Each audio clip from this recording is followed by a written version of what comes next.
right, it looks like Democrats have found what they think is a winning election message, class warfare. Now, the president says the debate over the Bush tax cuts pits the rich against the poor, and that House Minority Leader John Boehner is just a shill for the wealthy.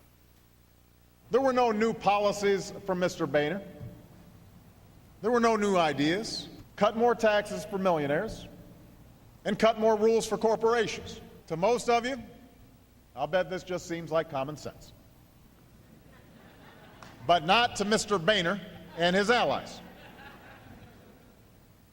For years, Republicans have fought to keep these corporate loopholes open.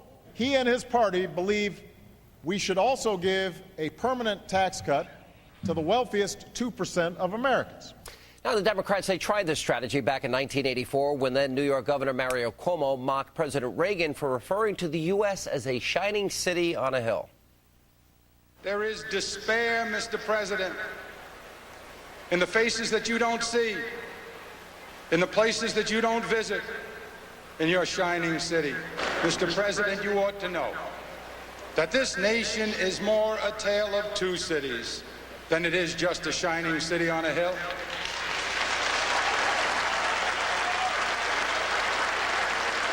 Now, that year, the Republicans swept 49 of 50 states. And joining me now with reaction is Republican rising star, the GOP's nominee for the Senate in the great state of Florida, Marco Rubio, is back with us. Marco, good to see you. Welcome to New York. Glad to be here with you. All right. So, class warfare, does it work? No, it doesn't. American people aren't in any mood for this. They certainly aren't in Florida.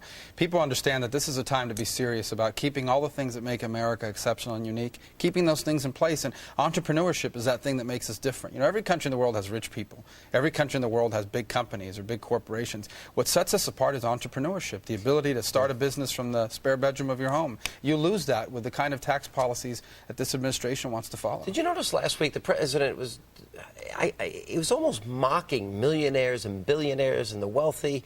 And I'm thinking, all right, so let's say they don't extend the Bush tax cuts for the wealthy.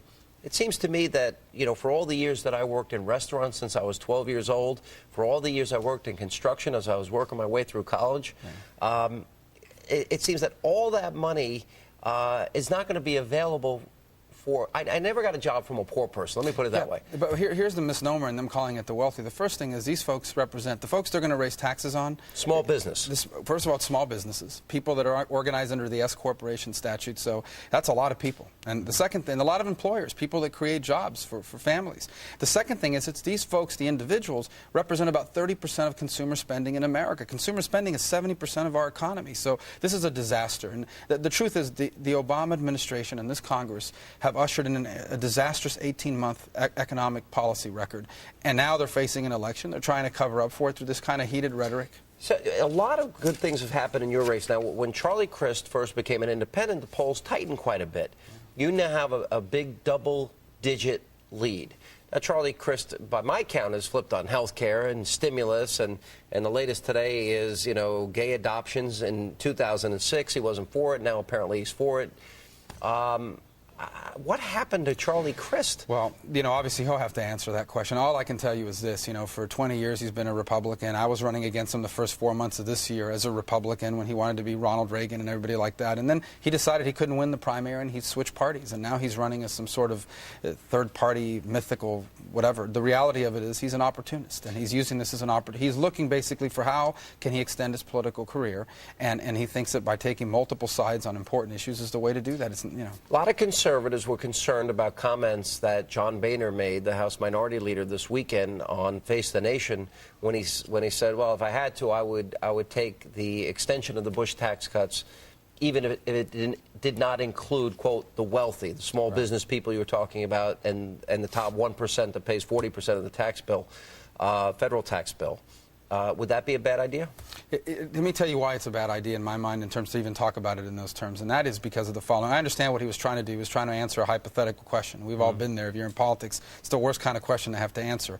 But here's the reality and why I'm running for the U.S. Senate. because I want to prevent those kinds of false choices. You know, this thing's going to be voted on first in the Senate, and the real question is not about whether you're going to have one that's only middle tax cuts or not. The issue is going to be, what are these Democrats going to do? A growing number of them in the Senate, for example. Joe Lieberman came out today and said he thinks it's a bad idea to raise taxes on anybody in this environment. There's going to be amendments on the floor. There's going to be a plan voted on the floor of the Senate, we hope, that will require them to make that choice openly. What are they going to do? Because in Florida, for example, the gubernatorial nominee for the Democrats is saying the president is wrong. But, you know, it's interesting because, the president now, 3 weeks ago, probably most people in America didn't know really who John Boehner is. Now they've turned him into a household name. The media is attacking his smoking, his tan, and everything else. So I think it's interesting. They need either Newt Gingrich or Sarah Palin or George Bush, somebody they can demonize. One last question. Why, if you could explain in the minute we have left, why do tax cuts increase revenues to the government, and why every time we cut taxes do we see an unleashing of the entrepreneurial spirit? Well, because it grows the economy. Basically, people are incentivized to go out and start businesses or expand existing businesses. And in this environment, it's not just the tax cuts, because this is the existing tax rates. All we're talking about doing here is keeping the existing tax rates in place. It's about providing certainty. It's about allowing small businesses, the dreamers, the entrepreneurs, to know what the rules of the game are going to be so they can play this game. But what this administration is doing is creating a tremendous amount of uncertainty, and it's keeping people on the sideline and discouraging them from creating jobs. All right, Marco Rubio, good luck. Thank We'll you. be watching very closely. Thank you. 50 days to go. You glad it's almost over? 49 almost after midnight.